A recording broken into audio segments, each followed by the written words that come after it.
네, 이어서 소개할 내용은 그 선형 모형. 여기서 이제 선형 모형이라는 거는 그 회귀 분석류, 그 다음에 로지스틱류.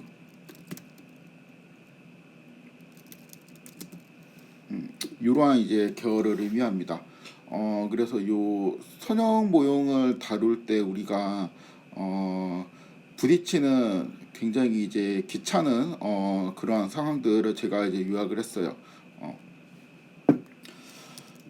먼저 이제 필요한 데이터를 필요한 패키지들을 이제 쭉 불러오고, 첫 번째는 이제 결특치가 이제 존재하는 경우. 그러니까 요거는 이제 문제가 그 단순하죠. 데이터에 이제 누락된 값이 있어갖고 모형이 이제 돌아가지 않습니다.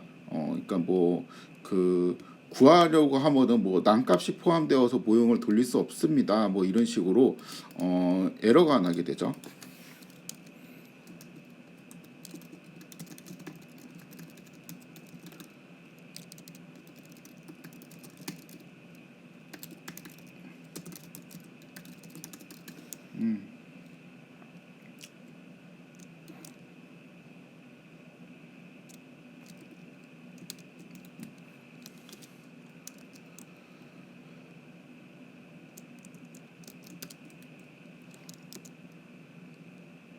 그래서 이제 요거를 해결하는 방법은 이제 크게 두 개로 나눌 수가 있는데, 하나는 이제 제거를 하는 방법, 미싱이 있으면 그냥 없애버립니다. 두 번째 방법은 미싱을 이제 추론을 하는 방법이 있어요. 제거를 하는 것도 제가 그냥 구분을 해서 뭐 이 세 가지 방법이 있다라고 이제 했는데, 그 당연한 거를 이제 열심히 쓴 거 같은 기분이 들긴 하지만, 뭐 예를 들어서 데이터가 이렇게 있다라고 할 때 x1, x2, 뭐 x3 이렇게 있으면은 여기에 만약에 결특치가 이렇게 두 개 있다고 칩시다. x1이랑 x2는 이제 아무런 미싱이 없고 이제 깨끗하고, X3에만 좀 미싱이 이렇게 많이 있어요. 그러면 이제 그 요 X3라는 이 그 데이터를 그냥 날려버리는 거죠. 이게 첫 번째 방법입니다. 결특치가 포함된 열 자체를 제거하는 경우. 그러니까 어떤 열을 딱 봤는데 대부분의 결특치가 있다, 아니면 뭐 결특치가 50%가 넘는다. 그러면은 이제 모형에 너무 이제 방해가 되거나, 아니면 뭐 결특치가 너무 많아가지고 데이터로서 이제 가치가 없거나 좀 이렇게 생각될 수 있으니까, 이런 거를 일단 제거를 하고 분석을 할 수가 있겠죠. 두 번째 방법은 그 행을 제거하는 방법. 그래서 이제 요 케이스는 이제 얘를 제거하고 얘를 제거하고 얘를 제거하고 얘를 제거하고, 이제 이러한 식으로 행을 제거할 수 있습니다. 열을 제거하는 게 좋냐, 행을 제거하는 게 좋냐, 그냥 그 모양에 따라 다르겠죠. 그러니까 어떤 그 데이터 프레임이 요 이제 특정 열에 미싱이 엄청 많이 있고, 그다음에 여기에도 미싱이 엄청 많이 있고, 나머지는 이제 멀쩡하다. 그리고 이 두 개의 데이터 프레임, 아니 두 개의 컬럼을 그냥 제거하는, 그러니까 열을 제거하는 게 나을 것이고, 만약에 데이터 프레임이 뭐 요렇게 이제 생겼는데, 요 많은 열 중에 얘는 여기에 첫 번째 열에 미싱이 있고, 두 번째로는 여기에 미싱이 있고, 세 번째로는 또 여기 미싱이 있고, 네 번째로는 여기 미싱이 있고, 그 다음에 이렇게 뭐 하나씩 이렇게 왔다 갔다 하면서 미싱이 있어요. 그럼 미싱이 하나라도 포함된 열을 제거하면은 얘도 제거되고, 얘도 제거되고, 얘도 제거되고, 이런 식으로 하다 보면은 그 열들이 너무 많이 제거될 수도 있잖아요. 그래서 이제 요런 모양일 때 또 뭐이 정성껏 그려야 되겠다. 이해가 잘 안 되겠어. 이렇게 네 개의 컬럼이 있고, 미싱이 여기에 하나 있고, 또 여기에 이렇게 하나 있고, 여기에 하나 있고, 여기에 하나 있다라고 하면은 미싱이 포함된 컬럼을 제거하면 당연히 이거 네 개를 다 제거해야 되겠죠. 근데 요럴 때는 또 로우를 제거하는 게 낫겠죠. 로우를 제거하면 얘만 날리고, 얘만 날리고, 얘만 날리고, 요렇게만 날리면 되니까. 그래서 이제 로우를 제거하는 게 좋을지 컬럼을 제거하는 게 좋을지는 데이터가 이제 생긴 모양에 따라서 좀 다르게 생각을 해야 되고, 보통은 이 두 개를 이제 섞어서 쓰면 좋겠죠. 만약에 이제 미싱을 내가 제거하는 방식으로 하려고 하면은 뭐 어떤 이제 두 열에는 미싱이 되게 많고, 그다음 나머지 열에는 이렇게 좀 미싱이 이제 골고루 있다. 그러면은 요 두 개 열을 우선적으로 제거하고 요런 거는 이제 로우를 제거하는 요런 방식을 쓰면 되겠습니다. 이거는 사실 여기 있는 내용들이 책에 딱 정리가 되어 있는 건 아니고 그냥 저 같으면 이렇게 할 것 같다라는 그러니까 제 경험이랑 뭔가 이제 제가 하는 스타일 같은 거를 좀 요약을 해가지고 정리를 그래도 좀 그 학부 수준에서 쓸 수 있는 방법들 위주로 좀 정리를 해놓은 것입니다. 그래서 이제 뭐 이게 무조건 정답이다 뭐 요런 거는 아니고요. 두 번째는 그 결측치를 이제 추정을 할 수가 있죠. 요것도 그 여러 개의 방법이 있는데 일단 이 첫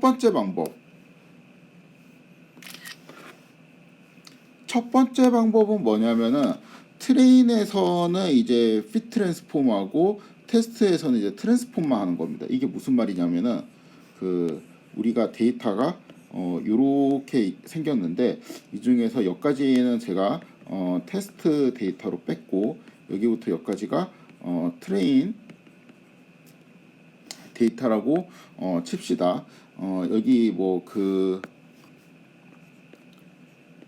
요러한 컬럼이 있어요. 에이지라는 컬럼이 있고 요건 이제 지우도록 하겠습니다. 이 나이 값이 중간중간 이렇게 비어 있습니다. 중간중간 비어 있는데 제가 이제 뭐 요런 거를 이제 제거를 할 수도 있겠지만 이 중간중간 비어 놓은 값을 그냥 나이들의 평균으로 그냥 여기를 채워 놓고 싶어요.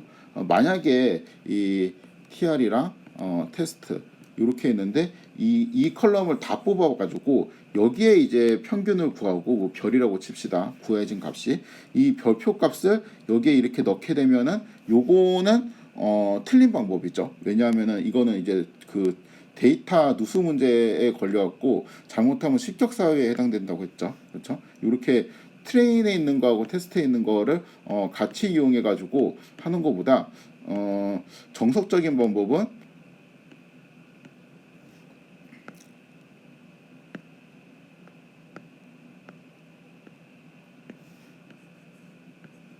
가장 일반적인 방법은 이제 요 부분 있죠. 요 부분에 있는 에이지만 이제 뽑아가지고 여기에 평균을 구해요. 뭐 별표라고 합시다. 이 별표를 여기다가 이렇게 채워놓고 여기 있는 별표 프라임이라고 아까 별표라 했으니까 이 별표 프라임 값을 채워놓고 이 별표 프라임 값을 여기다가 테스트에도 똑같이 채워놓는 거예요. 그러니까 이러한 방식이 있습니다. 그러니까 여기를 가지고 우리가 미싱을 채울 때 임퓨터를 쓴다 그랬잖아요. 그러니까 임퓨터를 트레인에서만 핏을 하고 그 다음에 트레인에서 이제 트랜스폼을 하게 되면은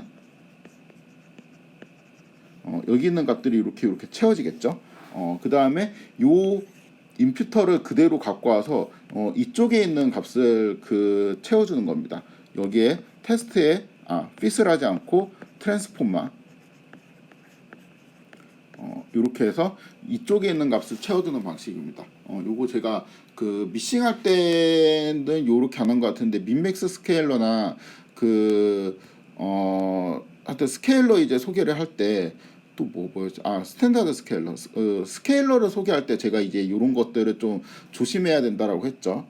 그래서 이 첫 번째가 이제 그 방법이고 요게 이제 첫 번째 방법이고 두 번째 방법은 이렇게 할 수도 있어요.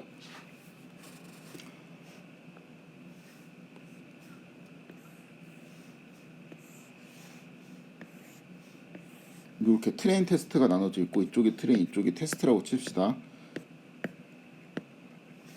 다시 이러한 애가 있고 여기에 이제 미싱이 있고 이쪽에 이제 미싱이 하나 있다고 쳐요.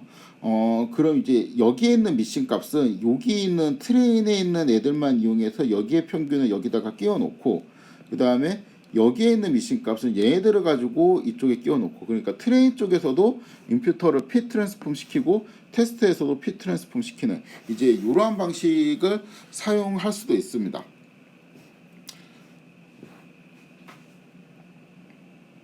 요거는 데이터에 따라 조금 이제 달라져요. 그러니까 어쩔 때는 이제 그러니까 이 첫 번째 방법 있죠. 첫 번째 방법이 이제 제일 안전한데, 경우에 따라서는 지금 제가 소개한 요 방법이 좀 더 이제 좋을 수도 있습니다. 그러니까 예를 들었고, 여기 있는 그 분포하고 여기 있는 분포가 좀 다 이제 다른 상황이라든가, 뭐 이제 그러한 상황들에서 이런 것들이 조금 달라질 수 있는데, 이런 내용들은 좀 너무 이제 그 깊은 내용이어가지고 이 수업에서는 너무 이제 깊게 다루지는 않고 그냥 이 두 가지 방법이 이제 가능하다. 그러니까 이 두 가지 방법이 모두 이제 틀린 방법까지는 아니다. 이렇게 생각을 하면 되겠죠. 그러니까 물론 이제 미싱이 이렇게 했을 때 평균 같은 거로 이렇게 대입을 할 수도 있는데, 우리가 경우에 따라서는 여기 있는 이제 주변의 값들을 이용해 갖고 얘를 이렇게 볼 수도 있잖아요. 요거를 이제 나중에 추정을 할 수도 있잖아요. 그래서 그러한 자료 같은 경우에는 트레인은 이제 트레인 주변에 있는 값으로 여기를 이제 채워놓고, 테스트는 테스트 주변에 있는 값으로 이렇게 채워놓고 이렇게 해야 되는 경우도 있을 수 있습니다. 그러니까 이 인덱스가 다 이제 독립이 아니고 뭐 시간 순서로 나열이 되어 있다든가, 그러할 경우에는 이 주변에 있는 값들을 가지고 채워 넣는 게 유리할 수도 있겠죠. 아무튼 이런 건 좀 너무 이제 디테일한 내용이고, 세 번째 방법은 이 귀찮다 1, 2가 이제 너무 이제 머리 아프고 귀찮다라고 하면은 이 비어 있는 값 있죠. 여기 있는 비어 있는 값을 그냥 내가 임의의 그 숫자로 넣을 수도 있어요. 그러니까 뭐 예를 들어서 마이너스 999 이런 식으로 미싱을 처리하는 방법도 있습니다. 이렇게 마이너스 999 같은 거를 넣게 되면은 이상치가, 그러니까 원치 않는 이상치가 들어가서 모형이 이제 아까 이제 본 것처럼 깨질 수 있는 것도 아니냐 이렇게 생각할 수 있는데, 좀 이런 이상치에 좀 덜 민감한 모형을 쓰면 돼요. 그래서 어떤 방법이 이제 좋냐 틀리냐는 내가 이제 뒤에 후속에 어떤 분석을 하느냐에 따라서 좀 달라집니다. 예를 들어서 선형 모형을 쓰려고 하면은 당연히 이렇게 들어가면 깨지는데, 이렇게 들어가도 트리 계열 있죠. 트리 계열의 모형을 쓰면은 좀 이제 덜 민감하거든요. 그런 거를 이용해서 마이너스 999 뭐 이런 식으로 일괄 처리하는 경우도 있습니다. 이게 4번이 이제 제가 아까 여기 2번 설명할 때 이제 잠깐 소개한 이제 테크닉인데, 인터폴레이션을 할 수도 있어요. 인터폴레이션이라는 거는 주변의 값들로 이제 추론을 한다는 겁니다. 예를 들어 가지고 어떤 시계열 자료가 있다고 칩시다. 시계열 자료가 있고 여기에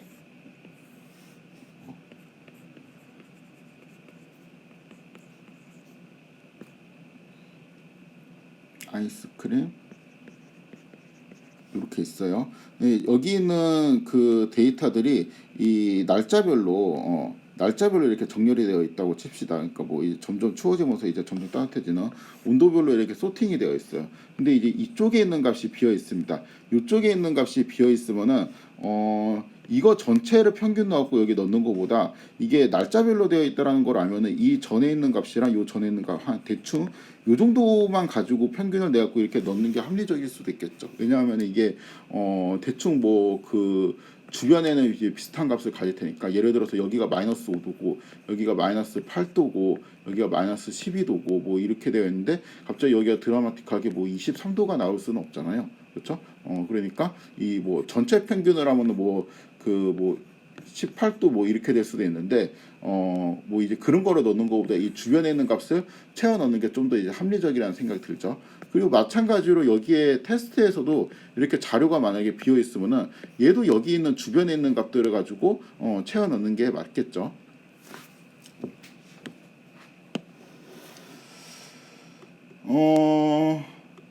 그리고 이미지 자료 같은 경우도 그렇습니다. 우리가 이제 가끔 가다가 이미지를 이제 하는데, 이미지 데이터를 다룰 때 여기 이 이미지가 픽셀이 뭐 예를 들어 가지고 뭐 28 곱하기 28 이러한 디멘전을 갖고 있는 픽셀이 이렇게 다 이미지 자료로 들어 있는데, 뭐 예를 들어서 여기 있는 이미지가 깨졌다 그러면 이 주변에 있는 값으로 수정하는 경우가 좀 더 합리적이겠죠. 그리고 만약에 이제 요러한 값들을 우리가 끼워 넣어야 될 수도 있어요. 그러니까 어떤 연산을 하기 위해 갖고 28 곱하기 28의 이미지를 내가 30 곱하기 30의 이미지로 잠깐 이제 뻥튀기를 한 다음에, 그러니까 여기 있는 값들을 이렇게 두 개씩 이렇게 채워 넣는 거죠. 그 다음에 또 어떤 연산을 수행해야 될 때도 있는데, 여기 있는 이런 값들도 이 이미지 값 전체의 이제 평균보다 여기 있는 이 예를 들어서 여기 있는 값은 여기 앞에 있는 요 값으로 그냥 똑같이 채워놓고 얘도 그냥 이 값으로 똑같이 채워놓고 이런 방식으로 하는 게 좀 더 합리적일 수 있겠습니다. 아무튼 뭐를 이제 채워 넣는 방법은 이제 되게 다양한 방법이 있습니다.